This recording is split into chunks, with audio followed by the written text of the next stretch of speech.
Hi everyone and welcome to Make It Happen TV. I have got an awesome guest with me today, a real startup megastar here in the Middle East, Ibrahim Colak from the wonderful company, really successful company, one we're going to learn all about today, Mr. Usta. Welcome to the show. Thanks for joining us. Thank you very much for having me. It's my pleasure. I've seen you've done some media work. I've been watching some of your videos on YouTube, so this kind of stuff's going to be easy for you because you're quite a pro, yeah? Definitely. I really love chatting about my business. Excellent stuff. Now, as a co-founder of a company called Mr. Usta, not everybody is going to know in the United States, where we have some audience, and in the UK, what on earth Mr. Usta is.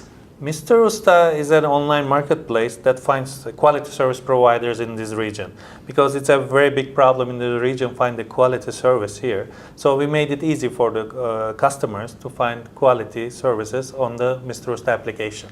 Okay, so what type of services can they find? Mainly home services like painting, plumbing. Also we have auto mechanic services, we have pest control services. We have more than 200 categories. Any services you need in your daily life, we can provide it to you. Okay, so I own a house. I have a problem. One of my air conditioning systems has stopped working. Yes. How do I use you?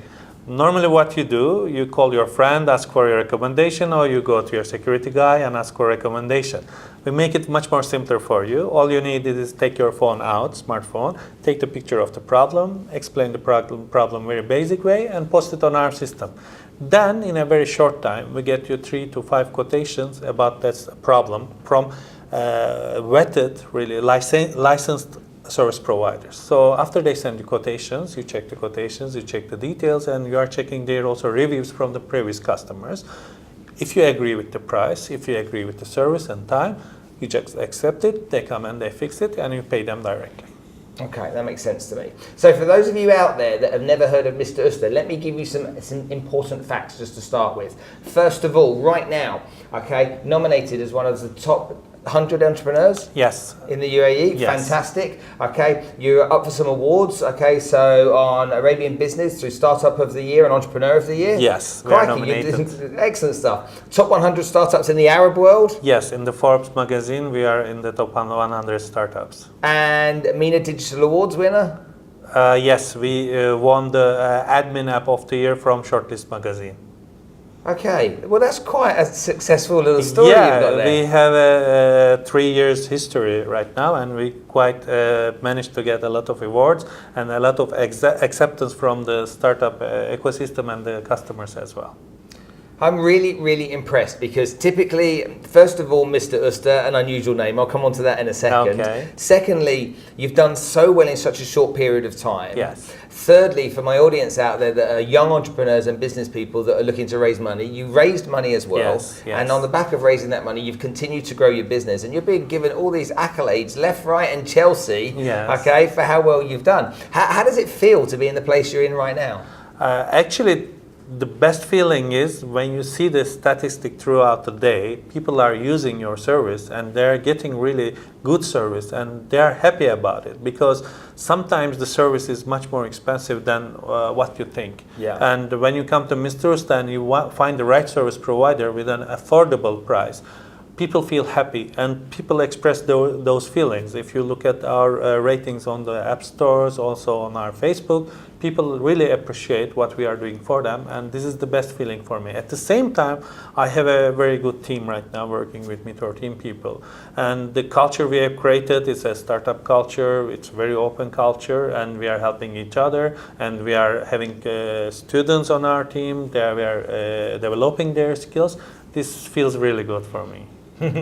Now, tell me about your history. Okay. First of all, what have you done in your career? And secondly, how you came up with an idea like this? I'm sure you wasn't on your own in that kind of development process, but when it started, you come from a very different world. You've told me about this already, yes, but so yes, for the benefit yes. of our audience, yes. Tell us about that history you've got. Actually, I'm an engineer. I graduated from electrical engineering, but I found engineering a little boring. I moved to marketing because it was all numbers and those kind of stuff. So I worked for Nokia for 13 years.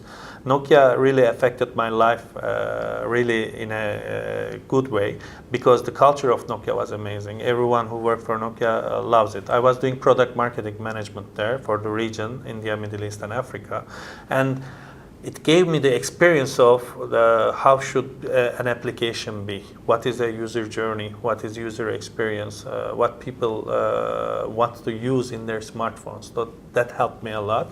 And after Nokia, I wanted to do my own business, and with the experience I got from Nokia, product marketing, also all these processes I started and learned there, it helped me a lot. Okay, so plenty of years experience with some stuff that's really quite relevant to how you've got to where you are now. Definitely. And for those of you that are younger millennials that are watching this right now, Nokia is the kind of Apple of my generation. Exactly. Just so you remember. Yeah. They were the big thing back where a few years back now. That's fair, yeah? Yeah, they were in the top 5 valued companies when in the peak times. Okay, well this can give you another example of a brand out there that if you don't do your homework properly and don't run your business properly, how you can literally go from hero to zero very quickly. Definitely. Okay, so then where did this idea come from? What was the problem that you faced yourself or someone you know faced that caused you to want to develop and create Mr. Usta? When I moved to UAE, the problem is I didn't know anyone here. I had some couple of friends, but it's not like a lifestyle you used to. So when you have these daily problems at home, especially in summer, AC is the very important thing that can change your life. My AC broke down and I didn't know who to call. I didn't know how to get it fixed. I called my landlord and he told me, okay, get it fixed, I'll pay for it. That was very easy when you first hear about it. And I called the guy who can come and fix it, and they give me a really high quotation because there wasn't any competition on this service market. That's why the quotation was really high, and they were going to fix it in 3 days, and they wouldn't come in 1 day. I gave the quotation to the landlord. He said, no way, I'm not paying it, find another one. And it wasn't easy. I made 10, 15 different phone calls at the end of the 3 days. I got someone fixed it in a very lower price than that, but that 3 days was hell for me because it was 45, 50 degrees in August, and I had to stay 2 nights in my friend's house. So oh wow! Because it's a big very headache. hard, you know. Yeah, it's a big headache, and it's not a good experience for you. Same happened with the dishwasher as well.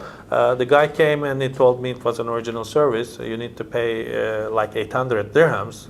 For the people who don't know what 800 dirhams is, one dishwasher is like 1,000, 1,500 dirhams here. So it is 60, 70% of the cost of the brand new one. So I was like, whoa, why should I pay for this? Just a simple repair. And I called again 10 different guys. One of them came and they fixed a small part for 100 dirhams, and it was fixed. So he was going to cheat me, and he was going to make money, and I wasn't even aware of that. So I said, it must be a real problem here. I asked my couple of friends, and I saw that everyone has similar problems here. They don't have access to service providers. They don't know where to find them. Even if they find them, they don't have alternatives. There's no competition there. So they were really paying high prices. And they don't know their history, if they are good to get them at home, or if they're safe, or if they have a license, if they're vetted. It's a big problem. And when I started this business, 95% of the service business was offline. They only had a very simple web page. They don't know anything about online businesses. So I saw an opportunity there. It was a big problem, needs to be solved. So I said, one of my co-founders, can we solve it online? And if we started like that. And so from that idea, how long did it take to get a business up and running? What was the lead time for that? In 3 months, we conceptualized the business, and we wanted to trial it first. We wanted to understand what really service providers want and what the customers want, because it was fairly new for the region, and we couldn't copy-paste whatever happened in US or Europe. It wouldn't work here because there's a different culture here. So we want to have a trial. In the 3 months, we built this trial website and we put it online. And we tried different A/B testing on customer journeys, and also business model, which would be the best for here. We got the feedback. We listened a lot of service providers, a lot of customers, and we had users testing it. After that feedback, 6 months, it ran in a trial period. After the 6 months, when we get our seed funding, we rebranded everything. We finalized our user journey, we finalized our business model, and in about, I can say, 9 months, we finalized all the basic things for the website. Of course, it's still developing. So you were up and running in business in 9 months? Yes. That's quick. Yes. So you have given up your job. Yes. Where does the money come from? Did you go to friends and family? Did you take your savings? What did you do? Yeah, as usual, for first we are 4 co-founders, and we are really complementing each other in terms of marketing, technicals, finance, and management. And we get our savings first for these 9 months, and all the cost came from our savings because we need to make sure that we believe in this idea, and when we go to investors, we need to tell them we put our savings here, we put our life here, we put our time here, we believe in this idea, so investors should see that. That's why we wanted to also spend our savings, get the company from some place, develop it really well. After that, we go to the investors and tell them we believe in this idea, we put our money, we put our time, now it's time for you to join us, and we can make it bigger. So that 9-month period happened, and how long after that 9 months did you realize you were going to need to raise money? We raised our first money after 1.5 years, so we bootstrapped a little more. The reason for that one is also we wanted to change our business model, pivot a little better, because we were having also a directory at that time. We find out that having a directory is not the best way to do it. The best way to do it, the current way to do it, post your job, get offers, and finalize it. So after this testing and getting the feedback and updating all the website and the business model, then we sorted it out. We find the best way that we believe to do it. After 1.5 years, we raised our first investment. And how many different pitches did you do to get your first capital raised? How many companies did you get rejected from? How many people said no? How difficult was that? Yeah, I have to say I pitched at least more than 60, 70 angel investors, at least 5 to 10 VCs or angel groups, I can say. And of course, I was also changing my pitch depending on the person I'm pitching to. It wasn't the same pitch always, because some people want to know how much data I'm getting. Some people would love to know how much revenue I was going to make. Some people want to know what I am giving to society. So depending on the person I am pitching, I was changing my pitch. But before the first round, maybe more than 70, 80 person I pitched, and I get their feedback. And I believe after every pitch, I improved my pitch. I improved my investor deck. So that's why at the end, I was very confident with my pitch. And of course, it really depends also the person who is interested in your business, not only the person who wants to invest in something. So I believe I found the right investor, and he believed in the idea, and he believed in our team, which is very important, and we can execute this idea. Then it went very quickly after I found him. Did lots of people at the beginning, rather than say no to you, Yes. did they not say no and leave you hanging and thinking that maybe there was a chance that they may invest, and you walked away from meetings thinking there's a possibility there? Or was it pretty clean and shut, people just like, no, we're not interested, and moving on? Most of the people really like the idea. Idea is good idea because they had the same exact problem in their life. Okay. So the idea-wise, there's no problem. I think the problem they had, most of the people after the pitch in their mind is, if the market is really sophisticated enough to launch this idea. So in terms of explaining the idea, I didn't have bigger problems. In terms of explaining the business model, there was a problem because at that time, everything was offline. So I needed some time to educate the service provider and the customers as well. So some people didn't want to take that risk because they know it's going to take time, and I'm not going to make huge revenue in the first 1 year of the company. So some people didn't want to take that risk, and they directly told me. And some people, wanted to get advantage of this risk, of course, as you said, and they say, oh, okay, because it will take time, I'm taking a risk, so I should benefit more than you. And it's a balance. So at the end, we found the balance, and it worked out. Were you prepared for the rejection that you were going to get, or did it affect you at first when you got lots of no's? Did it impact on how you felt about things? Did you think you were never going to get there, or did you have a steely resolve about you that was just like, we're going to make this happen no matter how many no's I get? What was it for you?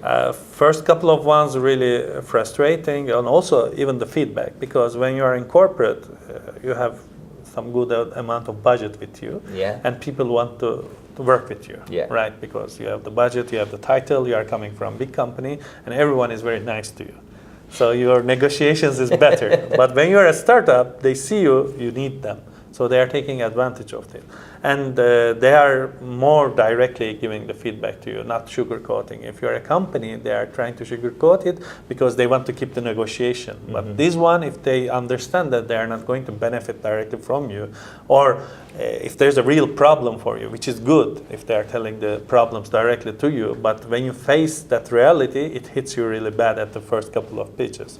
But after that, it is important maybe for the new entrepreneurs to say that those things makes your pitch better.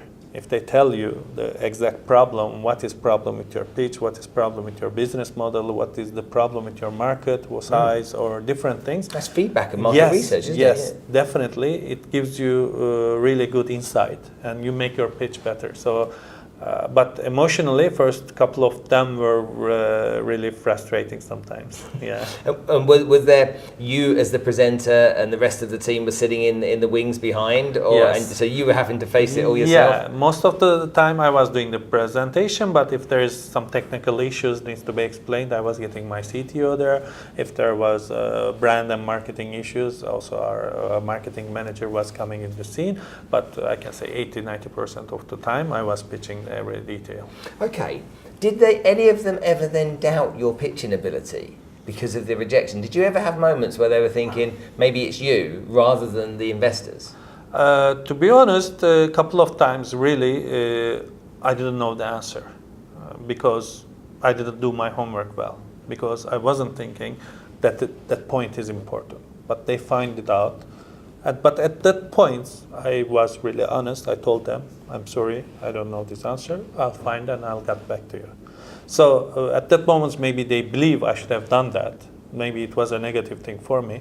But I really go back and did my homework and find the answer for them and get back to them. And not all the times, but a couple of times it worked for me. Because I find the answer, I was showing that I was able to do research and find the problems and fix them. It helped me because they saw that if any new problems occur like that, I'm able to manage it. So it is maybe sometimes, not all the time good thing, but sometimes it helps me. Okay. The word entrepreneur Yes. is used very frequently nowadays. Yeah.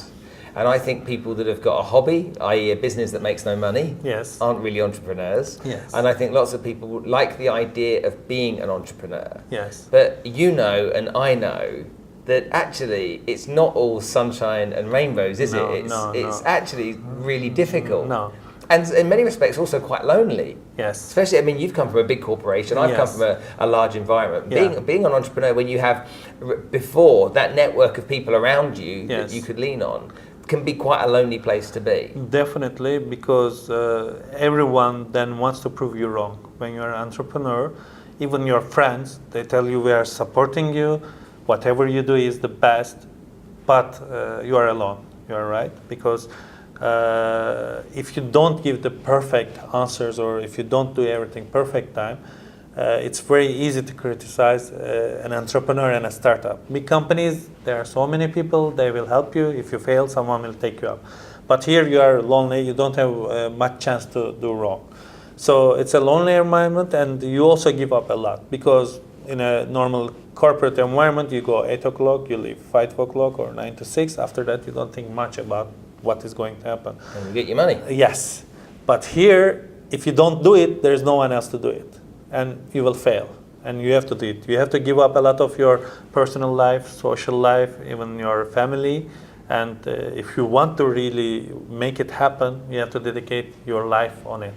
And at first it looks very cool. You have a nice maybe incubator, bean bags, and all people are young. You wear shorts, you don't need to wear suits anymore. Yeah. But when the reality kicks in that you have to work more than your corporate job, that's not an easy feedback for you or easy day for you, that I have to work harder now, because if I don't success, I will fail, and that fail is only on you, not anyone else. Do you think a lot of young entrepreneurs are aware of that? Mainly, some people see it as a game, like a computer game. Maybe we put some money and we do some marketing, and idea is great. If you have this idea, because mainly when you start pitching idea to your family and friends, everyone wants to encourage you, because they don't want to feel you bad, and they don't want the person telling you that it's not going to work. So everyone gives you positive feedback, and the people are believing in this, and they're just jumping in this, let's say, Shark Tank. And then after you see the sharks around and they start to bite you, it's a really disappointment for them. But if they want to get into the entrepreneurship or some sector, they really need to understand first. They need to make their study. They need to talk to people in the sector, experienced people, experienced startup. I try to do that. I really choose my mentors from the ex-startups, the people who really did whatever I was going to do. I try to understand what was the difficulties they faced, what was the problems they faced, and how they solved it. Then I wanted to continue. Of course, I missed so many parts of it. I couldn't find out the exact scenario, but it's for them, I think I can say they need to really talk to people who did it before. How important do you think it is in finding a mentor? Is it critical, do you think, for everybody, or do you think it's just important? Of course, if you read 100 books a day, or if you work 24 hours a day, you can get the things a mentor will tell you. You can really study hard.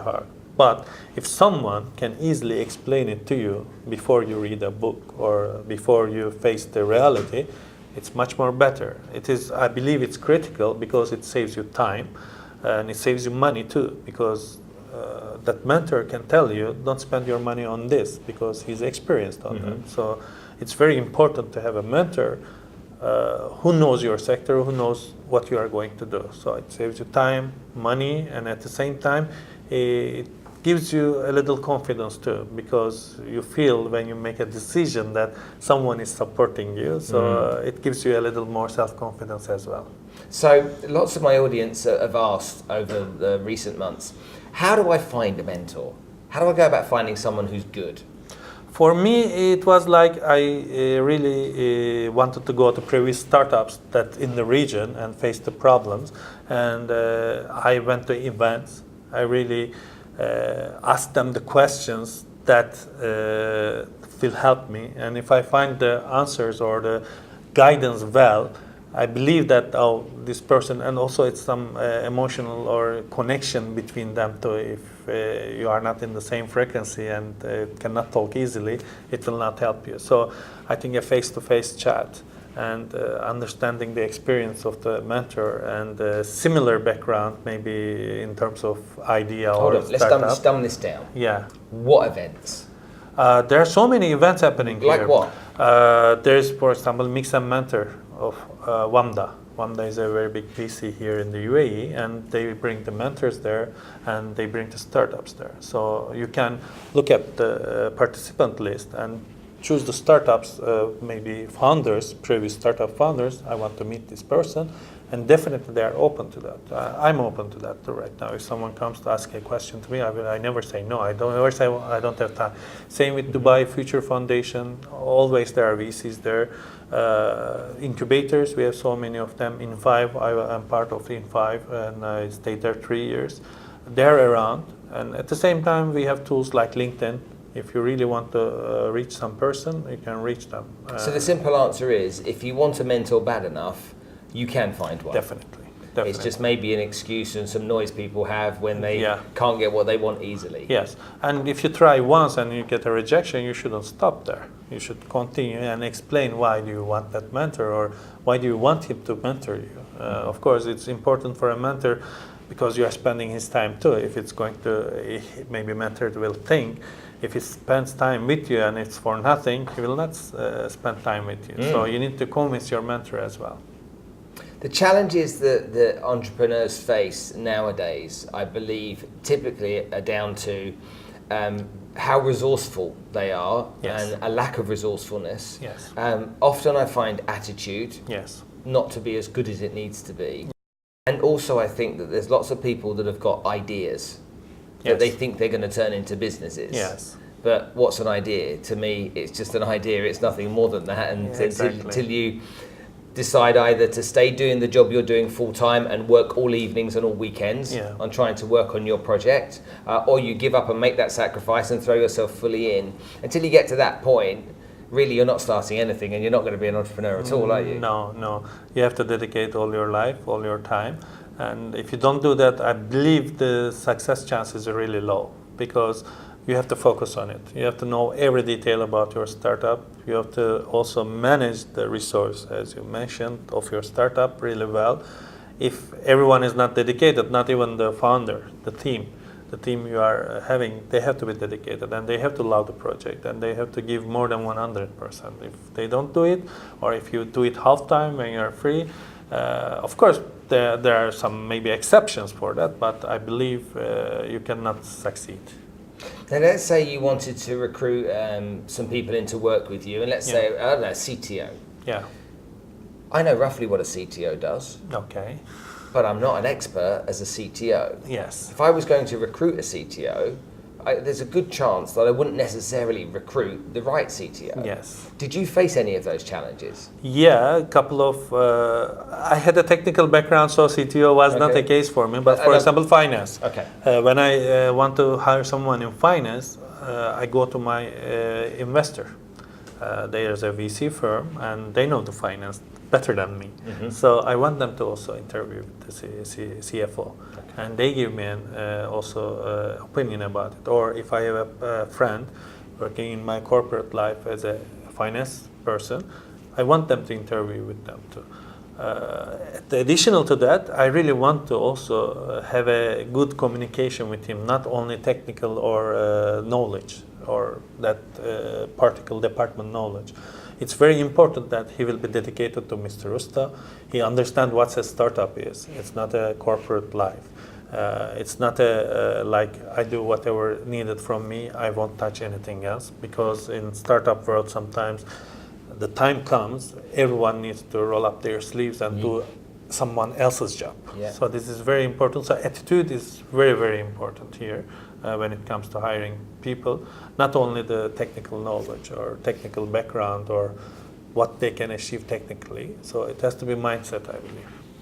Now you've taken a business in 3 years. You started it very quickly. You've raised finance in 3 years. It's gone on to be an absolutely rip-roaring success. Yes. Where's it going? Where is this great business that everyone is giving you all kinds of awards for? Where is it going? If we start to plan the next 3 years, where's it going? We believe we really proved the idea in the UAE. So we believe we cracked it, and everyone loves to use the application. We have thousands of jobs going through Mr. Usta every month.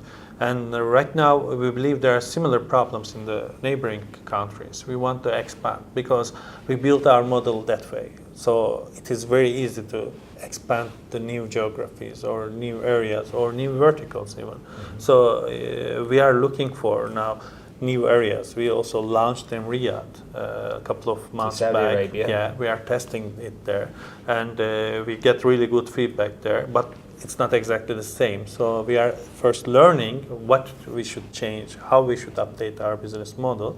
And then, after, we want to launch it all over the region, and at the same time, add new verticals on it. So right now, we are having 30 really important categories that is about home or other services.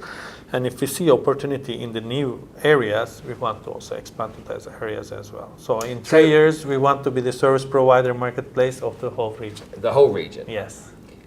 Isn't one of the challenges you face if you go into somewhere like Saudi? Yes. People think that translating from one language to another is quite an easy thing to do.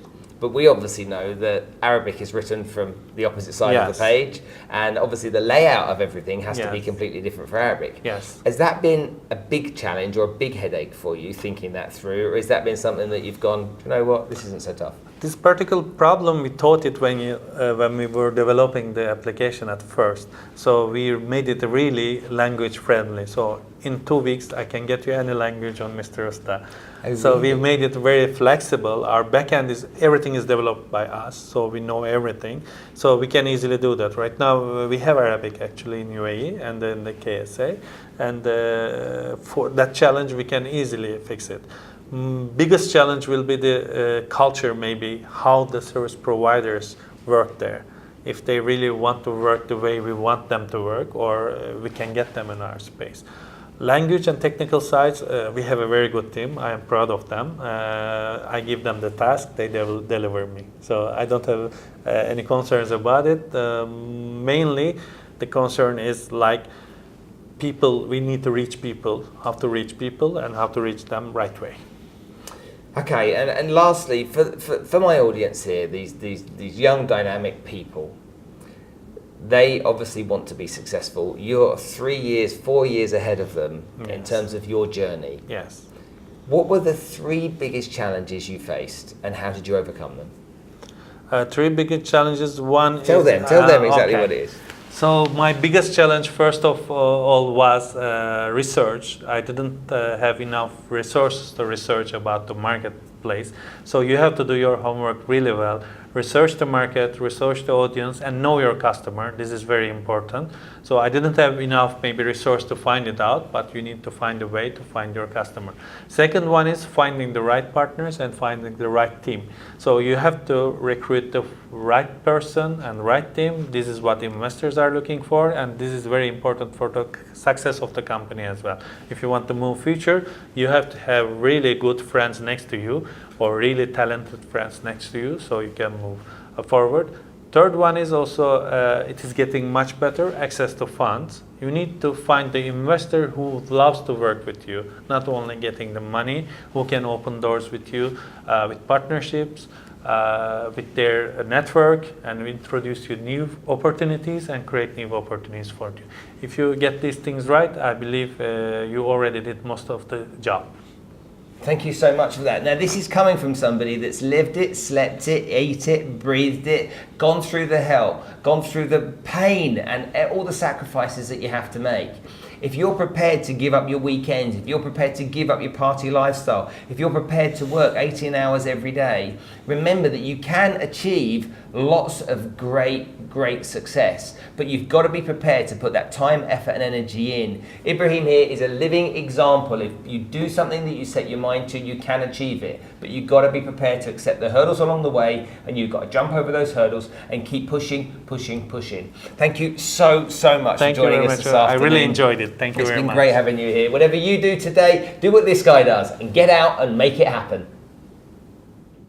I hope you enjoyed watching this video as much as I enjoyed making it. If you'd like to see more videos in the series, click here and you'll see some more. But if you click here and subscribe, you'll see everything that I do, all the videos, all the content, great value stuff, which I hope you enjoy, making sure that you make it happen.